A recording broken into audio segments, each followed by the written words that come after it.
Hello everybody, my name is Anthnwam. Welcome back to Let's Play HOI4 The New Order as Iberian. Let's continue on where we last left off. So, separatism is still a problem right now in Catalonia. Or not Catalonia, I guess Catalonia, but you know, in Iberia in general. Salazar is still the most important leader in the country. Most people are currently aligned towards him. And hopefully that doesn't get, like, so bad. We could add some more money. 3 million... Right now, the workers are content. But I think a lot of this is going to add to their anger, which might be a problem. The status of Rio de Oro. Rio de Oro has been a colony of Spain for quite some time now, and is currently the oldest owned foreign territory of our country. While the creation of the Union has set us back in integration of Rio de Oro into Spain proper, the lack of needed opposition and the swift progress of infrastructure works in the region have made Franco confident that it can easily incorporate it into the Union as a proper state. This, however, that's its well Salazar. The area is mostly Spanish-speaking, and with the introduction of Portuguese being very recent and very limited, Salazar fears that Franco's plan to incorporate the colony directly into Spain properly and force once again Spanish hegemony over the rest of the region. However, all this integration proposals blocked off by relentless Salazar, Franco decided to refrain from integrating Rio de Oro until the province is able to integrate under joint administration between Portugal and Spain. Rio de Oro is it? Are you Rio de Oro? You're the Canary Islands. Are you No, you're the Azores. Where the hell is Rio?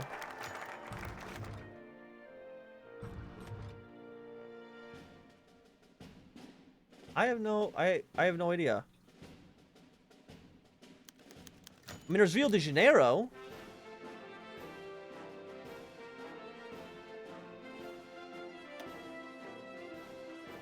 And it's not I don't know, actually, then. Unless it's, like, the Riff? Okay, so, Gibraltar Debate funding amount. Spain has been less in charge of the Anthnwam project for quite some time now, and maintaining the dam itself has a whole been severely damaging to our country. This has led to the final decision years ago that the Union would cover the expenses for vital repairs, but refused to pay for normal maintenance, which would run at the hands of the triumvirate.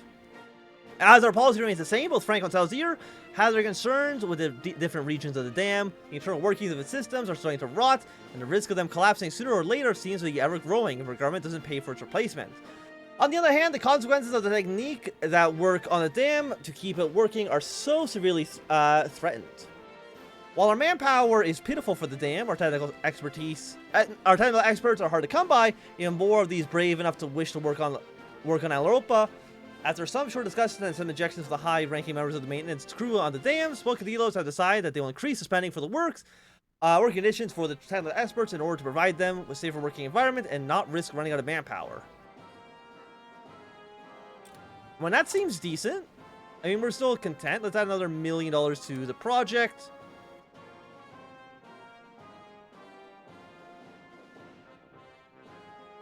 I mean, you know, let's build a Tangier station right away. The Pillar of Femininity. Senorito de Riva. I am so glad you can make it. Franco smiled wildly as he embraced the woman. Please, call me Pilar, Cadillo Franco. Pilar Primo de Riva was undoubtedly the most important woman in Iberia. The younger sister of the late Fagla founder, Jose Antonio, she has built the women's section of Felage from the ground up, ensuring that the chaos and civil war, the children and war widows will still be fed and given medicine.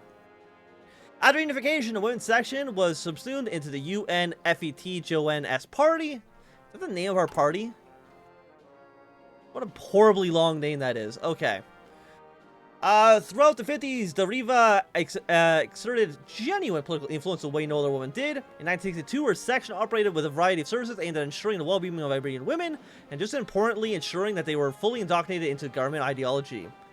As Iberia's most powerful woman, they launched the Cadillo. They made small talk, relayed what they've been doing the past 8 months, but Franco could sense there was something seriously bothering his ally. Is something wrong, Pilar? You know better than I do, Generalissimo. The way things are changing the past few years, the feminists seem to grow more numerous by the day, and as much as I try, I fear for the future of our young women, and yet, I don't know what else we can do. Is that why you came to visit? No, not at all. But it does bother me. You would think they would shut up after we let them into the factories, or at the very least, stop demanding we legalize divorce so loud. She rolled her eyes. Exhausting. Ah, well, some things never change. Flowers bloom, rivers flow, feminists complain. They both chuckled. No wonder they don't have husbands, they both laughed. Surely you'd marry one, Franco. Yeah. Surely they laughed even harder. Can you imagine living like that, Pilar? Let's then meet with the Saudis. Maybe we'll be able to get some oil out of them. Seems like that could be, you know, pretty important. So we don't have any. We have 8 natural oil, which really is not a lot. Okay, I think people down here are now going to war with each other. Who do you think is going to lead Russia to unify? If that even happens this campaign. So usually the AI is not as proactive in getting the unification going, but we'll see.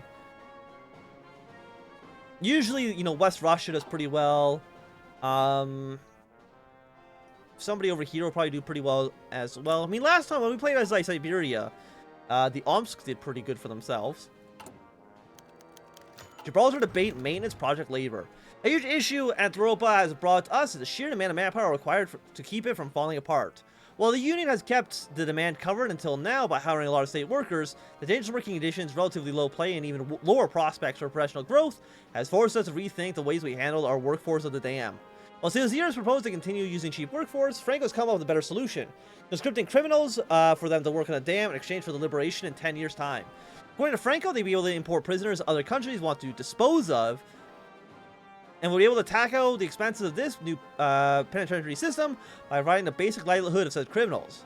While Salazar believes that this will be detrimental in the long run, as it allows dangerous criminals to be absolved from guilt, Franco's reassured him that hardly anyone will be able to survive those 10 years of work, and that the expenses of maintenance will be cut by 30% by doing so. While Cadillo's in agreement in the end, Franco's proposal has come into effect, and work for the dam shall be progressively replaced by criminal conscripts. Yeah, no, that can't go wrong at all. I'm sure nothing bad could possibly happen from that.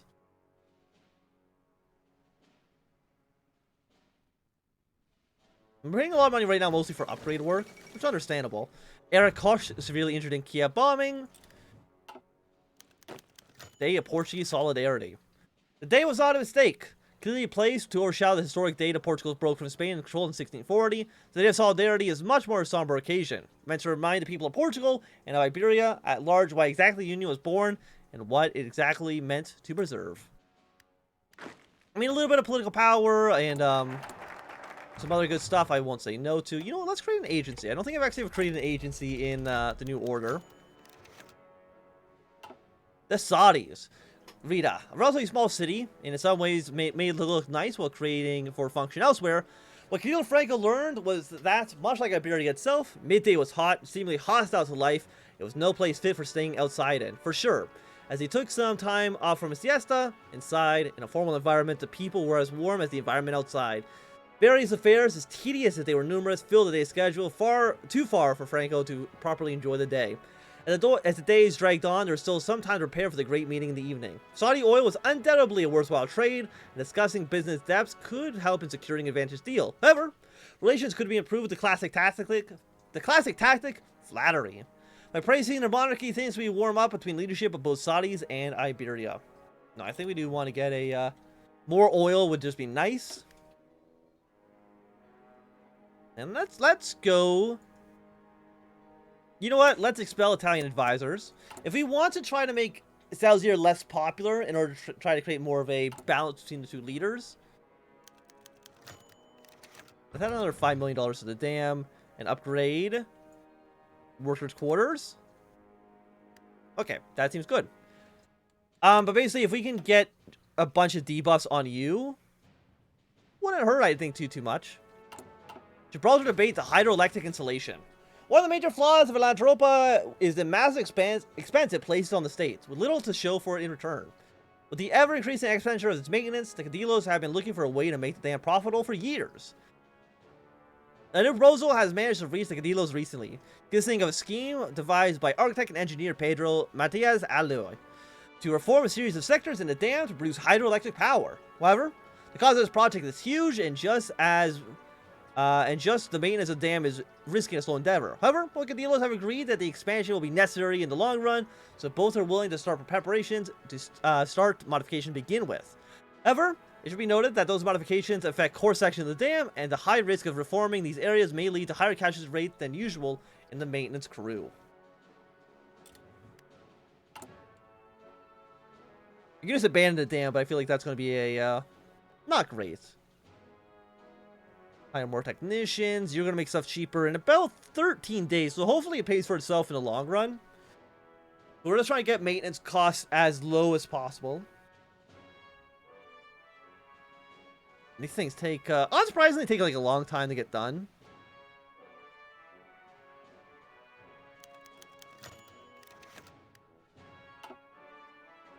Gibraltar Debate flags on the dam. In another episode of the Kiddos Feud, an argument has erupted over the placement of the Iberian flags on Gibraltar Dam. Salazar argues that the Iberian flag should take precedence over the banner of the Reich, and at the bottom of the Iberian flag should begin on the top of the Reich's flag. Frank argues that the Iberian flag should be much higher and at least 2 or 3 meters above. The pair ended up arguing for several minutes over the issue, and ended in an atypical lack of consensus.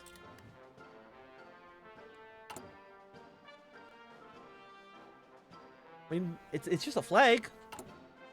I don't know if it's that important. So how's actually our income looking now? Our annual deficit's now $111 million. Substantially worse than it was before, but let's see, it could be worse, it could be worse. So he said this debate the impact on the economy. And a passionate feud over a time-honored Spanish tradition, Franco and Salazar have erupted into a debate over the impact of the faencistas have on Iberia's consistently poorly reformed economy. Salazar argues that that's hours lost in time that, if used, could significantly boost Iberia's productivity, and that they are a major detriment. Franco responded with expected anger, refusing to concede, and insisting the effects were negligible compared to the cultural importance. The feud ended in a typical stalemate. How is this relevant? Okay, so we've told Italian advisors, let's pull our investments from Italy, because Italy, you smell stinky, we don't like you.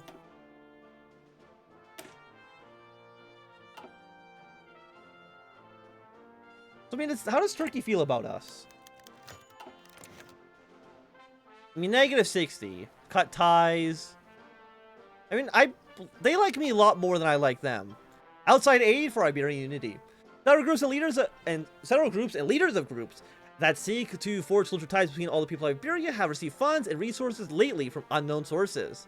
Well, this new windfall of pro-Iberian propaganda has increased across the nation, trying to convince everyone from Barcelona to Lisbon that a single strong government is the best for everybody. Investigation has stumbled on some clues that it's a foreign government and that their intelligence service is funding these groups. But it's hard to tell which group, and this is just simply misdirection to hide where it's really coming from. Stability increases, but somebody out there wants a stronger Iberia. I mean, who would it make sense? Maybe Germany, if they're trying to get us on their side. Italy does not seem very likely.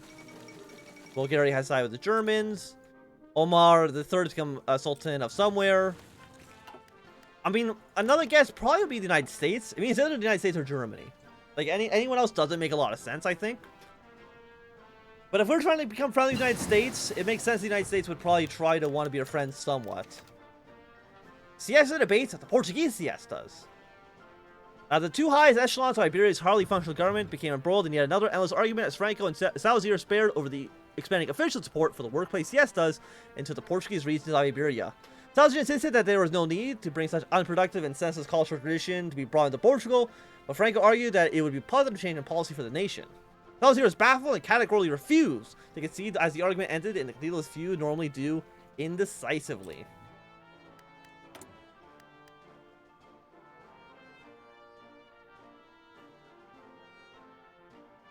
We could get a surveillance system, which makes sense given the whole importing a bunch of criminals to build a dam. You know what? Let's upgrade the cranes. Make maintenance maybe a little bit cheaper still. Anything else we can really do here, though? We still can't get you done. I'm not too sure why. Bureaucrats' opinion. I mean, do the bureaucrats already, like, not like us? The bureaucrats are fully Salazar aligned. Oh, I didn't. Okay, so it actually can't go more. So we got leans, fully Salazar aligned. Colonial settlers are fully. Yeah, no, everybody seems like Salazar, which, again, as the comments were telling me, it might be really bad as he's probably going to die soon. But, you know.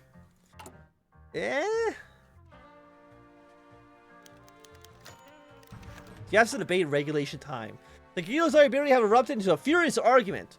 Once again, this time dealing with the time zones difference between Spain and Portugal, and the establishment of a maximum siesta time. Salazar insisted that siestas, primarily in Spain, needed a maximum cap to try and limit economic effects of siestas. Franco countered by retorting that the economic growth could also be streamlined, though Iberia could adopt a single unifying time zone rather than keeping the current two. The argument went nowhere as the two men simply continuously repeated their arguments, were unable to come to any kind of settlement.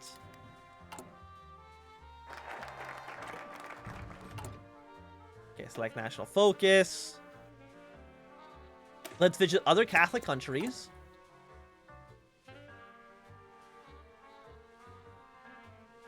I mean, yeah, everybody...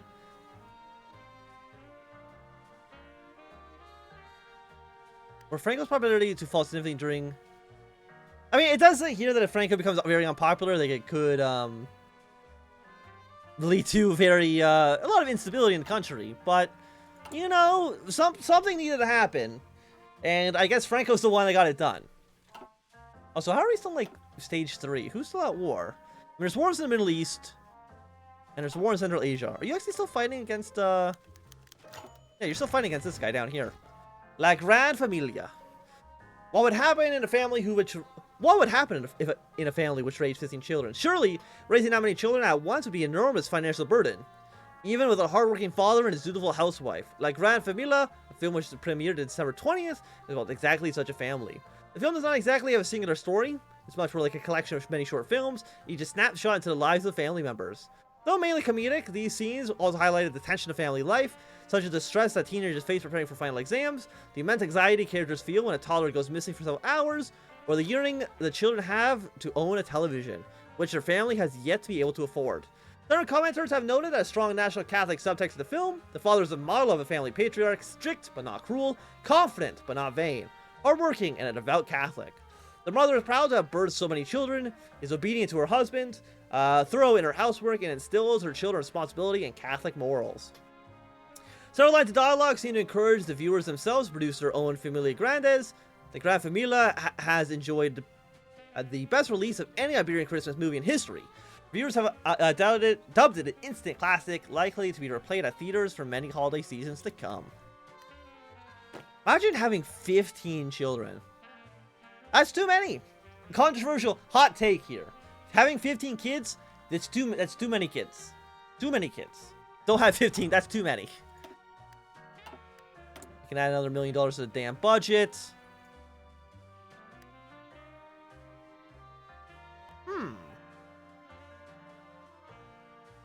Well, right now the budget is actually 0. You know, throw another $1 million at the problem. Siesta Debate. Actually, no, are you still 45? Still 45, unfortunately. Siesta Debate. Talks break down. In an uptick from a normal endless debates between Iberia's Caudillos, Salazar has took the step of suggesting banning siestas altogether, citing the effect it has on Iberia's economic productivity. Franco is outraged by the proposal, and the two soon erupted into a full-blown feud. As Salazar repeated his suggestion, the two almost came to blows. Despite most likely being sympathetic to their respective national leaders, Guard intervened to separate the two leaders, both of whom left in a furious mood. Why do we live just to suffer? So, I mean, that's not... Do you think he's just gonna have, like, a heart attack or something? Which probably, like, not great. Italy has won the Italian-Turkish War. I don't know if you took any territory. You might have... Did you take here? Probably not if you didn't lose. The Iberian Council debates establishment and need. Today, a series of meetings have begun between the Caudillos Franco and Salazar to debate the establishment of an Iberian Council. The first meeting consisted of determining how and why the Iberian Council was created, and the Caudillos have already disagreed on some things. Even though Caudillos agreed that the council should be small at first and grow in time, the growing speed of the council is one of the things they disagree with. While Franco thinks the growth should be slow so that its power balance remains steady and doesn't unexpectedly shift hands, Salazar wants the growth to be as quick as possible to try to avoiding the bureaucrats' pain of slow growth rates would cause. This matter was debated for far longer than expected, but the feeling finally ended. Both Caudillos left the meeting happy that they agreed on the fact that the Iberian Council was going to be created for the benefit of the Iberian people, even though that was not what they called the meeting for, and no new establishment debate had been revealed. Okay, so you're going to establish a council, which makes sense, because clearly you two cannot get this done. Does anyone else around here have any focus trees? 12 land disputes. Turkey doesn't have anything. Moscow doesn't. You do.